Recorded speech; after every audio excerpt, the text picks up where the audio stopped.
আসসালামু আলাইকুম রহমতুল্লাহ। ইয়া রব্বি লাকাল হামদ কামা ইয়ানবাগি লিজালালি ওয়াজহিক ওয়া আযীমি সুলতানিক। আল্লাহুম্মা সাল্লি আলা সাইয়্যিদিনা মুহাম্মাদিন নাবিয়্যিল উম্মি। প্রিয় দর্শক, আপনাদের সকলকে স্বাগত জানাচ্ছি এটি নিউজে রমজানের বিশেষ আয়োজন বিআরবি কেবলস নিবেদিত ইসলামী জীবন অনুষ্ঠানে, পাওয়ার্ড বাই মুনতাহা স্টিল এবং কো-স্পন্সর রয়েছে এটিআই টাইলস।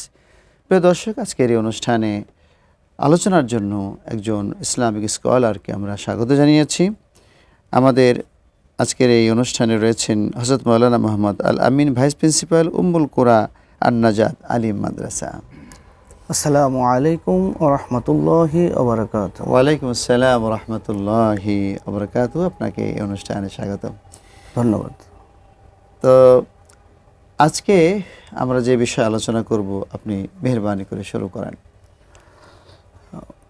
আলহামদুলিল্লাহ, নাহমাদু ওয়া নুসাল্লি আলা রাসূলিল কারীম, আসসালাতু ওয়াসসালামু আলা সাইয়্যিদিল আমবিয়াল মুরসালিন ওয়া আলা আলিহি ওয়া সাহবিহি আজমাইন।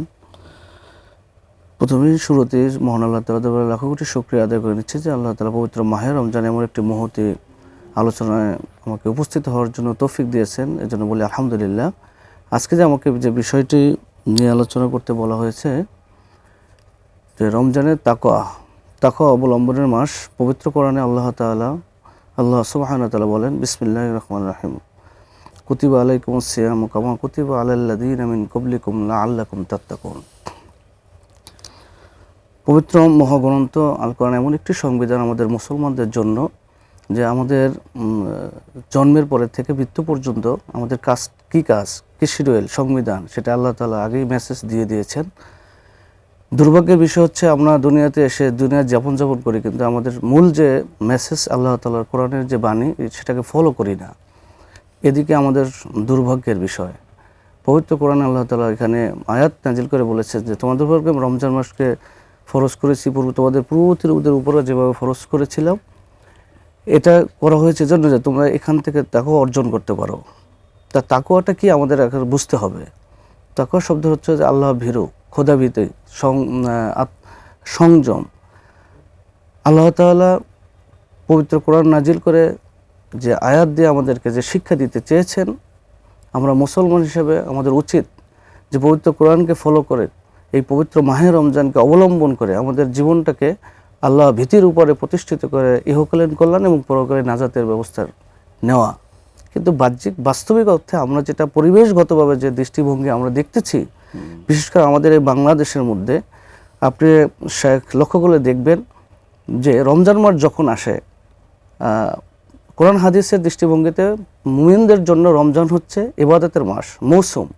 যেমন আমের মৌসুম থাকে, কাঁঠালের মৌসুম থাকে, সিজন থাকে। আমরা ইমানদার যারা আছি, মুসলমান যারা আছি, রমজান আমাদের জন্য এটা হলো আমলের মৌসুম। কারণ প্রত্যেকটা আমলকে, নফলকে ফরজের কাছাকাছি নিয়ে যাওয়া, একটা আমলকে 70 গুণ বৃদ্ধি করা, এই দৃষ্টিভঙ্গি থেকে আমরা না যেয়ে আমরা কি করি, আমরা দুনিয়াবি ফায়দা অর্জনের জন্য, দুনিয়াবি টাকা পয়সা ইনকামের জন্য আমরা আমাদের এই কোরআনের আয়াতকে ভুলে, আল্লাহ তাআলার হুকুম হাকামকে ভুলে আমরা আমাদের নিজেদের দুনিয়াবি কামাই রোজগারে ব্যস্ত হয়ে পড়ি। দেখা যাবে ব্যবসায়ীরা যখন এই রমজান আসার আগেই প্রস্তুতি নেয় কিভাবে একটা মালের দাম 3 টাকা থাকলে সেটাকে 9 টাকাকে নিয়ে যাবে। তা আমি এই প্রোগ্রামের মাধ্যমে আমার এই ব্যবসায়ী ভাইদেরকে আহ্বান জানাতে চাই যে আল্লাহ তাআলার উপরে ভয় রেখে তাকওয়ার অর্জন করে নিজেকে নিজের ইমানের সঠিক জায়গায় রেখে আমি আপনার বরকতের আশা করে যে আমি আমার ব্যবসাকে আমি সঠিক জায়গায় চালিয়ে নিয়ে যাবো, তাতে আমাদের অন্য মুসলমান ভাইয়েরা সুবিধা পাবে। রমজানের 2 দিন আগেই বেগুন ছিল 60 টাকা, 40 টাকা, 80 টাকা। এখন আপনার বেগুন পাওয়াই যায় না, 140-150 টাকা কিনতে হয়। কিন্তু আমাদের যারা নিম্ন আয়ের মানুষ যারা আছে, আমরা যারা আছি, আমাদের কী উপায় হবে? এটা আসে কোথার থেকে হঠাৎ করে? এটা আমাদের সিন্ডিকেট। এই জন্য আমি সামাজিকভাবে আপনাদেরকে এই প্রোগ্রামের মাধ্যমে মেসেজ দিতে চাই যে আল্লাহকে ভয় করুন, তাকওয়া অবলম্বন করুন, নিজেকে সংযত করুন। দুনিয়া খানিকের সময়, মানুষ সেকেন্ডের মধ্যে তার জীবনটা চলে যেতে পারে।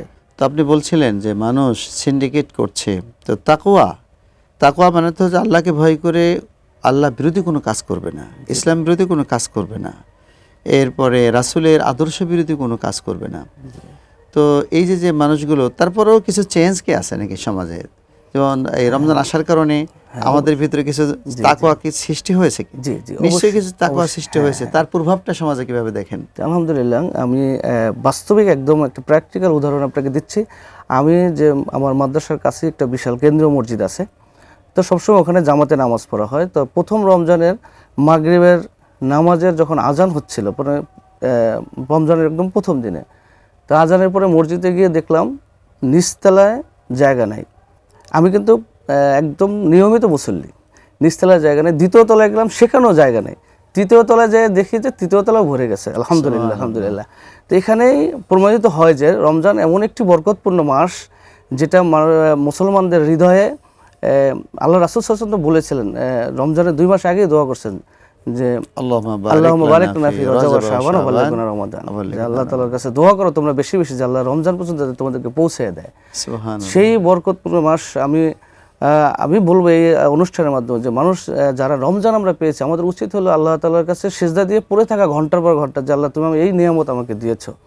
তো আমি সমাজে একটা জিনিস লক্ষ্য করছি, আমাদের সামাজিক মানুষের সাথে রিলেটেড। আলহামদুলিল্লাহ, রমজান আসার সাথে সাথে মানুষ কেমন জানি একটা আল্লাহর তাআলার এই যে বরকতপূর্ণ মাস, ঝুঁকে গেছে একটা রহমত, ভিতর মনের মানসিক দৃষ্টিভঙ্গি চেঞ্জ হয়েছে।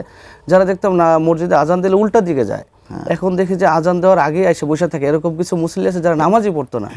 আলহামদুলিল্লাহ, রমজানের প্রভাবটা তাদের উপরে বিস্তার করছে। আমাদের মা বোন যারা রয়েছেন তারাও কিন্তু অনেকটা শালীন হয়ে যায়। আলহামদুলিল্লাহ, আগে ধরেন যাই যেভাবে চলুক, রমজানে একটা সুন্দর করে শালীন একটা পোশাক পরে, পর্দা সহকারে বের হওয়ার চেষ্টা করে। তা এটাও আল্লাহ তাআলার কোরআনের মর্যাদা আমি মনে করি। কারণ এই রমজানটা আসছে থেকে, রমজান মাস মর্যাদাপূর্ণ হয়েছে কোরআনের জন্য। কোরআন আল্লাহ তাআলা রমজান মাসে নাজিল করেছেন, আল্লাহ তাআলার বাণী। আর আমরা যারা মুসলমান আছি, আল্লাহ তাআলাকে বিশ্বাস করি, কোরআনকে বিশ্বাস করি, আমাদের উচিত এই কোরআনের প্রত্যেকটা আয়াতকে মেনে মেনে আমাদের জীবনটা যাপন করা। তাহলে আমরা একটা আয়াত যদি দেখি, সেটা হলো শাহরু রমাদান আল্লাযী উনজিলা ফীহিল কুরআন হুদাল লিন-নাস। মানে আল্লাহ পাক নিজেই আহ্বান করতেছেন, ঘোষণা করতেছেন যে রমজান মাস এটা হচ্ছে কোরআনের মাস। এর মানে হলো আল্লাহ পাক রমজান মাসে কোরআন নাজিল করে উদ্বোধন করেছেন। আল্লাহ পাক এই রমজান মাসটাকে প্রতি বছর সেলিব্রেট করতে চান। জি, ইনশাআল্লাহ। এই জন্য আমাদের জন্য তাকওয়ার একটা মানে এখানেও যদি আমি দেখতে চাই, তাহলে আপনার কোরআনের এই আয়াতের কারণে আল্লাহ তাআলা বলেছেন হুদাল লিল মুত্তাকিন। মুত্তাকিন, আর কোরআন কাদেরকে হেদায়েত দেবে? মুত্তাকিদের জন্য। এখানেও তাকওয়ার বিষয়টা আসে, যে আমি আসলে ব্যক্তি হিসাবে আমি আমার আল্লাহকে কতটুকু, আল্লাহ তো এটাই চায় বান্দার কাছে, যে আমার বান্দা আমার কাছে কতটুকু নিজেকে সুপে দেয়, নিজেকে সুপে দেয়। এটা দেখতে চায়। আরেকটা আয়াত আছে হুদাল লিন-নাস, মানে এই কোরআন শরীফটা সারা বিশ্ব মানবতার জন্য, মানবতার জন্য হেদায়েত বেরোতে হয়। আমরা এটা এখানে যদি একটু বলি যে কোরআনটা এমন একটা সংবিধান, সেটা যদি ইহুদি, খ্রিস্টান, বৌদ্ধ, যে কোনো জাতি, যে কোনো ধর্মের লোকেরা এটাকে অনুসরণ করে, এটার সামাজিক, রাষ্ট্রনীতি, অর্থনীতি, পারিবারিক নীতি যদি অনুসরণ করে, আলহামদুলিল্লাহ আমি বলতে পারি যে একটা হিন্দুর মেয়েও কখনো ধর্ষণ হবে না, কোনো অনইসলামিক কোনো লোকজন বিপদগ্রস্ত হবে না, পারিবারিকভাবে দাঙ্গামার সৃষ্টি হবে না। আমাদের দেশে এখন এত অশান্তি বিরাজ করার আমি একটা কারণ দেখতেছি, যে আমরা কোরআন থেকে ব্যাক করেছি, কোরআনমুখী না আমরা। আমাদের প্রত্যেকটা কার্যকলাপে আল্লাহ তাআলার আইন অনুশাসন আমরা মানি না। এই জন্য আমাদের উপরে এত অশান্তি বিরাজ করে। আমরা ভাইয়ে ভাইয়ে মারামারি, পারিবারিকভাবে অশান্তি, তারপরে নিজেদের রক্তের মানুষের সাথে মানুষের সম্পর্ক ভালো নাই। আল্লাহ তাআলার হুকুম হাকাম আমরা যদি মানতে পারি, আল্লাহ তাআলা আমাদের এই নেয়ামত আবার ফিরিয়ে দেবেন, এটা আমার বিশ্বাস। কিন্তু আমরা চাই আল্লাহ তাআলা যাতে আমাদের উপরে এই রহমত, এই কোরআনের আইন অনুশাসন পালন করার সেই মন মানসিকতা তৈরি করে দেয়। আপনাকে অসংখ্য ধন্যবাদ চমৎকার আলোচনার জন্য। প্রিয় দর্শক, আপনারা এতক্ষণ চমৎকার আলোচনা শুনলেন। তো আগামী পর্বগুলো দেখার আমন্ত্রণ এবং আপনাদের ধন্যবাদ জানিয়ে আজকের মতো এখানে শেষ করছি। আসসালামু আলাইকুম ওয়া রাহমাতুল্লাহি ওয়া বারাকাতুহু।